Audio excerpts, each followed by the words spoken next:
جابر رضی اللہ عنہما سے روایت ہے، وہ بیان کرتے ہیں رسول اللہ صلی اللہ علیہ وسلم نے فرمایا، افضل ذکر لا الہ الا اللہ ہے اور افضل دعا الحمدللہ ہے۔ اس حدیث کو ترمذی اور ابن ماجہ نے روایت کیا ہے۔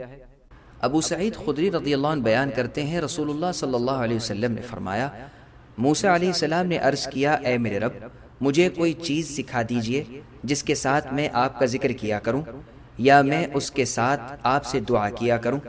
فرمایا، موسیٰ لا الہ الا اللہ پڑھا کرو۔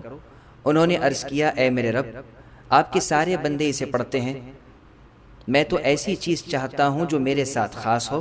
فرمایا، موسیٰ، اگر ساتوں آسمان اور میرے سوا جہان میں بسنے والے اور ساتوں زمینیں ایک پلڑے میں رکھ دی جائیں اور لا الہ الا اللہ دوسرے پلڑے میں رکھ دیا جائے تو لا الہ الا اللہ ان پر بھاری ہوگا۔ اس حدیث کو بغوی نے شرح السنہ میں، ابن حبان نے صحیح اور حاکم نے مستدرک میں روایت کیا ہے۔ ابو ہریرہ رضی اللہ عنہ سے روایت ہے، وہ بیان کرتے ہیں رسول اللہ صلی اللہ علیہ وسلم نے فرمایا، جو شخص بھی اخلاص کے ساتھ لا الہ الا اللہ کہتا ہے تو اس کلمے کے لیے آسمان کے دروازے کھل جاتے ہیں، یہاں تک کہ یہ کلمہ عرش تک جا پہنچتا ہے، بشرطیے کہ وہ شخص کبیرہ گناہوں سے دور رہتا ہو۔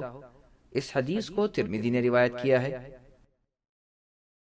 سبسکرائب کیجئے ہمارے چینل اور دبائیے بیل کا آئیکن تاکہ آپ کو ریگولر نوٹیفیکیشن اپڈیٹس مل سکے۔